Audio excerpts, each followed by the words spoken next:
आबिद लतीफ़ साहब, आपकी जानिब बढ़ूंगी। कहिएगा कि जिस तरह से अब्दुल्ला हमीद गुल भी कह रहे थे कि जो है डोनाल्ड ट्रंप की जानिब से सुबह कुछ और बयानात होते हैं, शाम को कुछ और बयानात होते हैं, बार बार मौक़िफ़ भी बदले जाते हैं, मुतज़ाद पैगाम दिए जाते हैं। इस्लामाबाद एक पैगाम तेहरान तक पहुँचा नहीं पाता कि चंद घंटों बाद ही सदर ट्रंप की जानिब से उस बयान को गैर मौसर या गैर मुतालिक बना दिया जाता है। दूसरी जानिब ईरान में अंदरून खाना बहस ये नहीं कि मुज़ाकरात के लिए वफ़द इस्लामाबाद आ जाएगा, नहीं, वहाँ बहस तो ये है कि सदर ट्रंप और नेतन्याहू की चालबाजी और से किस तरह से निपटा जाए। अब ईरान का दो टोक ऐलान किया गया है कि मुज़ाकरात करने हैं तो नाकाबंदी को मुकम्मल तौर पर ख़त्म किया जाए, वरना जंग बंदी में तोसी का कोई इम्कान नहीं है। क्या ईरान का पाकिस्तान आना कोई अच्छी बात है, अच्छा कोई इंडिकेशन है?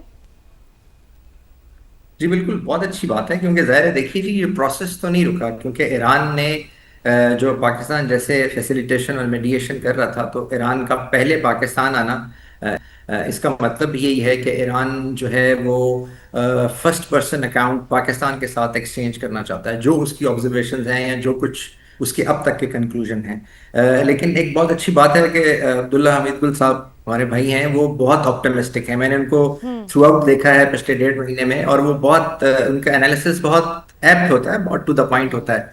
लेकिन देखें, ये जो बात कर रहा था कि अमेरिका, मुझे ये लग रहा है, इट्स ऑल माय रीडिंग, कि अमेरिका इस जंग को, इस मामले को, चले अगर आप जंग ना कह दें तो कॉन्फ्लिक्ट को, या जो कॉन्फ्लिक्ट की एक्सटेंशन है या जो पेरिफ्रीज है, उसको वो जी। हॉरिजेंटली एक्सटेंड करना चाह रहा है, जो कि एक अच्छा साइन नहीं है कॉन्फ्लिक्ट रेजोल्यूशन के अंदर। तो अब देखें, अब पिछले जो कुछ दिनों में आपने देखा कि किस तरीके से ये बात हो रही थी, ईरान को ये बावर कराने की कोशिश की जा रही थी, खुदा न खास्ता, कि ये जो सब कुछ हो रहा है ये एक डिप्लोमेटिक रूज है।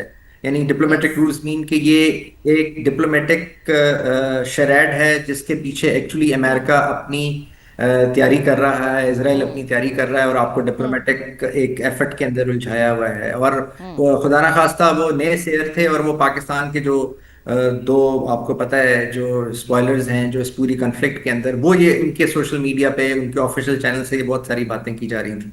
फिर ये कहा जा रहा था कि ये जो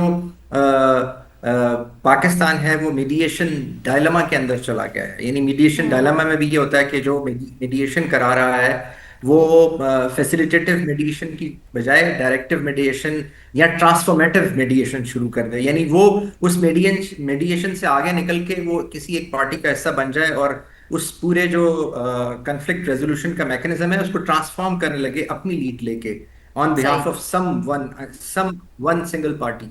तो ओके। अगेन, पाकिस्तान की जो सिंसेरिटी है, और फिर ईरान का यहाँ आना, मैं जो इसको लिंक करना चाह रहा हूँ कि जी जी। जो ईरानी फॉरेन मिनिस्टर से पहले पाकिस्तान आना, ये प्रूव करता है कि जो ईरान की लीडरशिप है, ऐसा उनको पूरी अच्छी तरह से मालूम है कि ये स्पॉयलर्स ही हरकतें कर रहे हैं, और उनका अभी पाकिस्तान के ऊपर पूरा एतमाद है।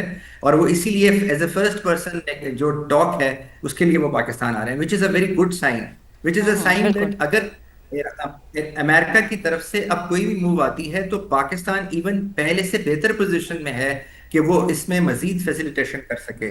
लेकिन अब उसके लिए वहां से कोई सिग्नल आना, वो ट्रम्प साहब की जो मूड स्विंग्स हैं, वो पता नहीं, उनके अंदर से कोई सेनेटिक की स्टेटमेंट आना, उनकी जो सेक्रेटरी ऑफ स्टेट हैं, सेक्रेटरी ऑफ वॉर हैं, उनकी तरफ से कोई रैशनैलिटी का मुजाहरा करना, आई थिंक ये बहुत जरूरी है। और मुझे उम्मीद है, जैसा अब्दुल्ला हमीद गुल साहब ने भी कहा, कि ये जो इनका दौरा है पाकिस्तान के बाद ओमान का और रशिया का, इसके जी बाद जी। आई थिंक ये जो सारी सूरत हाल थोड़ी सी एक्सपेंड हो रही है, इसके ऊपर कोई बेहतर, आई थिंक, कोई सूरत हाल निकलेगी, जिसके बाद ये टॉक्स दोबारा ये रिज्यूम शायद हो होंगी। सकता है आबिद साहब, हम ये भी कह सकते हैं कि ईरान एक स्ट्रॉन्ग, मजीद एक स्ट्रॉन्ग पोजीशन में आ जाए स्टांस लेने की, या बेहतर तरीके से ईरान जो है वो अपना पैगाम पहुंचा रहा हो। या फिर ये भी हो सकता है कि ईरान के दो जो मेन मुतालबात है, ब्लॉकेड और आपने हुर्मुस वाला, वो उसी पे ही कायम रहे। मुझे ये भी बताएगा कि जैसे अभी अब्दुल्ला हमीद गुल साहब ने बड़ी अच्छी बात की गल्फ कंट्रीज़ की, खलीजी ममालिक की, तो गल्फ कंट्रीज़ ने तो वैसे ही बड़ा नुकसान भुगत लिया, क्योंकि मिलिट्री फुटप्रिंट्स जो है अमेरिका के वहाँ पर थे, और इसी वजह से फिर ईरान ने वहाँ पर हमला किया।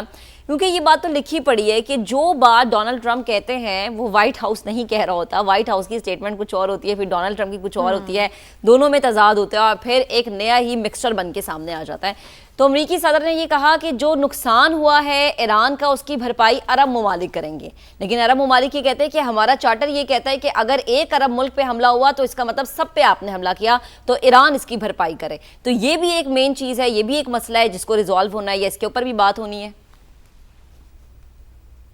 देखिए जी, ये जो निटी ग्रिटीज हैं, या जो अरब लीग की आप बात करें या अरब कॉन्टेक्स्ट में बात करें, तो ईरान अगर आप देखें तो अरब क्वेश्चन को किसी और अरब ममालिक ने उस तरह सपोर्ट नहीं किया जिस तरह से ईरान कर रहा है। तो फिर पहला इशू तो अरब जो जो दुनिया है उसका पहला इशू तो अरब क्वेश्चन है, जिसमें पैलेस्टीन का जो इशू है, जो लेबनान का इशू है, जो वेस्ट बैंक का हमास का इशू है। है, जो गजा का इशू है, हम्म।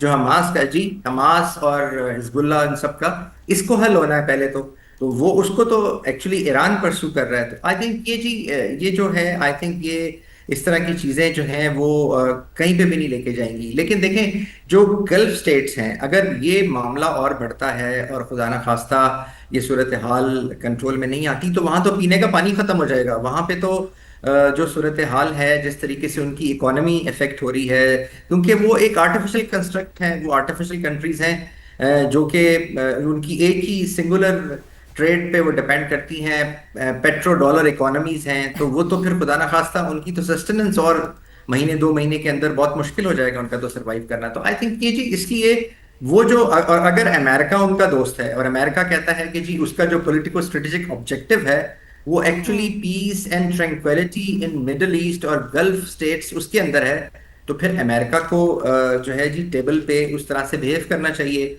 इन कंट्रीज का भी ख्याल करना चाहिए, अपनी बेसिस का बिल्कुल। भी ख्याल करना चाहिए। लेकिन क्योंकि देखें, लग ये रहा है कि जो अमेरिका की डिसीजन मेकिंग है वो इस वक्त अमेरिकन के हाथ में नहीं है। सॉरी टू से दिस, वो लगता ये है नेतन्याहू साहब के हाथ में है, क्योंकि अमेरिका के इंटरेस्ट कुछ और हैं और अमेरिका बिहेव कुछ और तरीके से कर रहा है। अमेरिका का इंटरेस्ट पीस है इन द गल्फ, लेकिन वो बिहेव कुछ और, वो एक्सपेंशन, हॉरिजॉन्टल एक्सपेंशन कर अब रहा सब है, कथा जो कि कलामी की इजराइल का। माजरत, एक सुपर पावर का सदर जिसके पास इतनी बड़ी कुर्सी है और उसको पता है कि पूरी दुनिया में हर जगह पर हम जो चाहें या जिस तरीके से चाहें चीज़ों को रन कर सकते हैं, वो किस पॉइंट पे आके इसराइल से ब्लैकमेल हो सकता है? या ऐसी क्या चीज़ है जिसके बारे में इसराइल ने इतना मिस गाइड किया, या इतना डोनाल्ड ट्रंप की इतनी मिस कैलकुलेट थी कि उन्होंने ईरान को बहुत ही आसान ले लिया था? कौन सा ऐसा पॉइंट है जिसपे अमरीकी सदर इसराइल से ब्लैकमेल हो रहे हैं? देखिए जी, ग्लोबलाइजेशन के ऊपर, ग्लोबलाइजेशन लिबरलाइजेशन का जो कॉन्सेप्ट है इसके ऊपर जो कंट्रोल है, और फ्री ट्रेड जो है, लेसेस फेरे जो है, मर्केंटाइलिज्म है, इसके ऊपर कंट्रोल जो है वो जूस का है। प्लस आपने भी ये बात की कि एक अमेरिकन प्रेसिडेंट कैसे ये कर सकता है। इससे पहले भी एक अमेरिकन प्रेसिडेंट था, मैं प्रेसिडेंट क्लिंटन और मोनिका लेविंस्की की बात करता हूँ। उन्होंने इसराइल को 2 दफा स्नब किया। इसराइल की स्नब के बाद एक उनका स्कैंडल निकला। उस स्कैंडल में उन्होंने टेस्टिमनी दी कि नहीं जी मैं स्कैंडल में इन्वॉल्व नहीं हूं। तो 4 साल पुरानी एविडेंस निकाल के किसी ने रख दी और उन्होंने माफी मांगनी पड़ी। तो ये इस तरह की बहुत सारी चीजें हैं जी जिसके अंदर ये आके, मतलब इनका जो जूइश लॉबी है वो बहुत, उसकी इन्फ्लुएंस इस हद तक है कि आप अगर आपने उसको समझना है तो जॉन मीरशाइमर की जो किताब है यूएस लॉबी, अगर आप उसको देखें तो लगता है ऐसे है कि अमेरिका के अंदर हर डिसीजन जो है वो अमेरिकन प्रेसिडेंट या व्हाइट हाउस नहीं ले रहा, कोई एक शेडोज कुछ पर्सनैलिटीज ले रही हैं जिनका किसी को नहीं पता। और वो ये कॉम्प्लिकेटेड इशू है जी, क्योंकि जो अमेरिकन इंटरेस्ट हैं वो और हैं, लेकिन जिस तरीके से अमेरिका की जो स्टेट पॉलिसी को परसू किया जा रहा है वो कुछ और तरीके से किया जा रहा है। और अमेरिका की कोशिश ये है, अगर आप देखें तो वो इसको एक सिंगुलर इशू के ऊपर कर्टेल करना चाहता है, लेकिन इसका स्प्रेड पूरी दुनिया में चाहता है। अब जैसे अभी एम्बेसडर साहब कह रहे थे जी, जी। जो यूरोपियन यूनियन ने लंदन में कॉन्फ्रेंस की और जिसमें उन्होंने कहा कि अब दूसरी कॉन्फ्रेंस यूरोप में होगी जिसमें वो स्टेट ऑफ हॉर्मस की बात कर रहे हैं, उसको एक डिप्लोमेटिक हेड एक मुल्क का ये कह रहा है कि वो सिली कॉन्फ्रेंस है, सिली एक्टिविटी, वी डोंट ठीक केयर है। About that. मैम, ये अगर आप देखें तो ये जो हुब्रिस है, ये जो कॉन्सेप्ट्स हैं जी, ये अमेरिकन ठीक लैंग्वेज है, नहीं है। बिल्कुल सही ये आबिद लतीफ साहब, आप हमारे साथ ही मौजूद रहेगा।